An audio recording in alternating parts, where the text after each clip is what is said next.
안녕하세요. 정변호사 정진규입니다. 부동산 거래할 때 매수인이 매매 계약 체결에 앞서 먼저 가계약금을 지급하는 경우가 많습니다. 보통 가계약금은 통상 계약 체결 기회를 선점하기 위한 목적으로 지급되는 것으로 여기고 돈을 송금하게 되는데요. 최근 부동산 시장에서는 공인중개사들이 계약사항의 주요 내용과 가계약금 송금과 동시에 계약이 성립한다는 내용을 적시한 문자 메시지를 보내면서 가계약금 송금을 안내하는 경우가 많습니다. 이런 경우 그 내용대로 계약이 성립해 버릴 수가 있으니 신중하게 가계약금을 송금하셔야 합니다. 이번 영상에서는 가계약금을 매도인에게 송금한 후 계약을 체결하지 않기로 한다면 어떤 문제들이 있는지 살펴보겠습니다.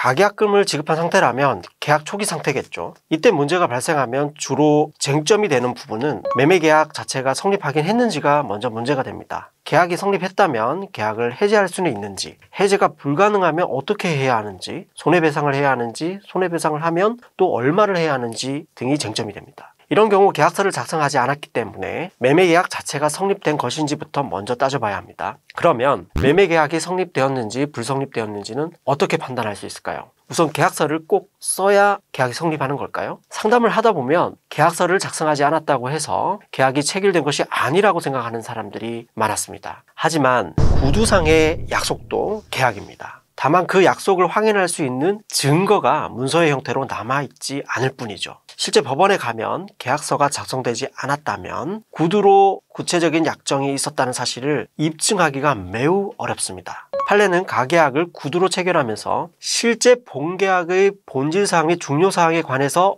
구체적으로 의사의 합치가 있거나 적어도 장래 구체적으로 특정할 수 있는 기준과 방법 등에 관한 합의가 있었으면 매매계약이 성립된 것으로 본다라고 하고 있습니다. 부동산 매매계약에서는 매매 목적물, 매매 대금, 대금 지급 방법 등에 대해 구체적인 합의가 있으면 매매계약의 성립을 인정할 수 있다는 것이 판례입니다. 즉 가계약이라고 일컬었지만 매매 대상물, 매매 대금, 대금 지급 방법에 대한 합의가 있었다면 그 실질에 있어서 이는 본계약이라는 거예요. 계약의 성립은 계약서를 작성하고 안 하고의 문제가 아니라고 말씀드렸죠. 계약서는 계약 성립의 중요한 증거이지 계약 성립 여부를 결정하는 것이 아닙니다. 계약서 작성 전이라도 매매 대상물, 매매 대금 지급 방법에 대한 합의가 있었다면 계약은 성립되었다고 할 수 있습니다.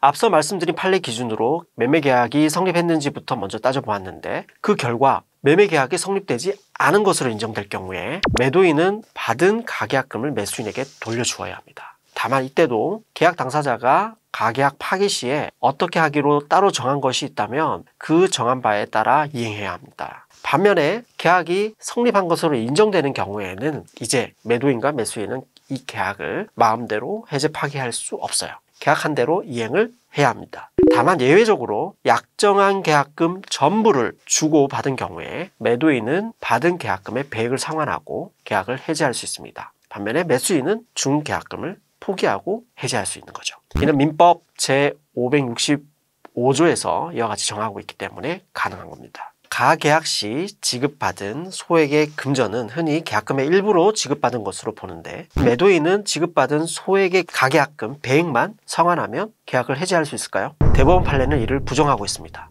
매도인이 계약금 일부만 지급된 경우 지급받은 금원의 배액을 상환하고 매매계약을 해제할 수 있다고 주장한 사안에서 계약금 일부만 지급된 경우 수령자가 매매계약을 해제할 수 있다고 하더라도 해약금의 기준이 되는 금원은 실제 교부받은 소액의 계약금이 아니라 약정한 계약금이라고 봄이 타당하므로 매도인이 계약금의 일부로서 지급받은 금원의 배액을 상환하는 것으로는 매매계약을 해제할 수 없다라고 판시한 바가 있습니다. 만약 계약금을 따로 정하지 않았다면 어떻게 될까요? 구두로 가계약을 진행하면서 계약금을 따로 이야기하지 않고 나중에 계약금은 전체 매매대금의 10%라고 주장하는 경우가 있습니다. 이런 경우에는 계약금에 대한 구체적인 합의가 없었기 때문에 계약금 계약은 인정되지 않습니다. 따라서 매도인이 매매대금의 10%에 해당하는 금전을 계약금이라고 하면서 그 금액을 매수인에게 지급한다고 해서 계약을 해제할 수는 없습니다. 매도인과 매수인은 계약을 이행해야 하는 것이 원칙인 거죠.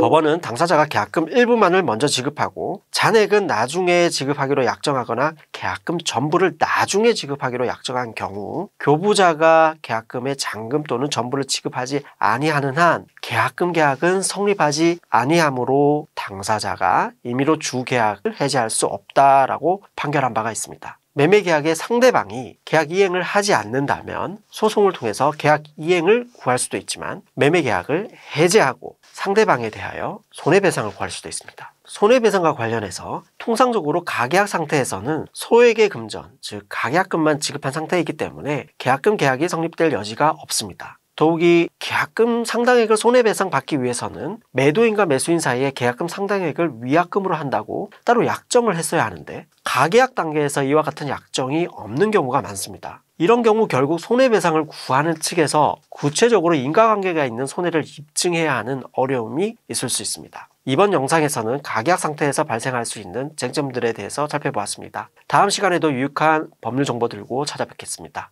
감사합니다.